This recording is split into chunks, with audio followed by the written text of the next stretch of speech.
Someone always makes a profit out of a crisis, and Britain's high streets are filling up with these little enterprises. If the month's too long for your money, then don't despair, the payday lender will help you. No credit check required, no questions asked. Steve now says he was stupid to borrow the equivalent of $400 for a holiday. After the loan, he changed jobs, so he had to take out another one while he waited to get paid. The lenders kept rolling the interest on the debt over, so he had to borrow more from other companies. A few months later, he was nearly $40,000 in debt to a dozen payday lenders.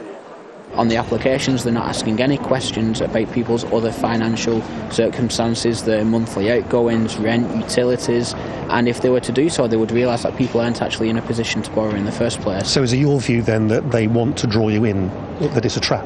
They are very happy to draw you in, and they know full well that once you're in there, you are trapped without a doubt.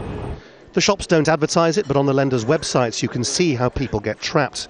Borrow a little for a few days and you pay back a bit more, but get into longer-term debt and the annualised percentage rate kicks in at eye-watering rates. The statistics say that all these companies which claim to offer short-term solutions in fact expect that you will have to roll over your debt several times. The more you do, the deeper the trap.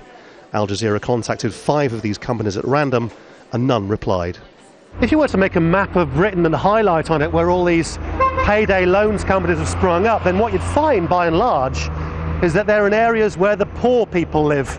And so what their proliferation demonstrates is the way in which the ruthless end of capitalism has found an opportunity in the financial downturn to target the poor and to tempt them with the lure of quick and easy money. If you wonder why this isn't happening in Greece or Italy or some other country with a new poor, then the answer is that it isn't allowed anywhere except in Britain's famously deregulated financial services industry. An official government investigation into some of these companies is underway but may take years. In the meantime, payday loans companies are taking over from credit card operators as the main source of lending for Britain's victims of austerity. People are taking out payday loans not to pay for fancy TVs and fancy holidays, but lots of them are now for basics. That's for food, it's for travel, it's for keeping a roof over your head.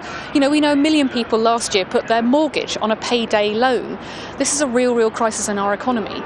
Lending without credit checks created the subprime mortgage crisis, and yet the best estimate is that 4 million British people will take a payday loan next month.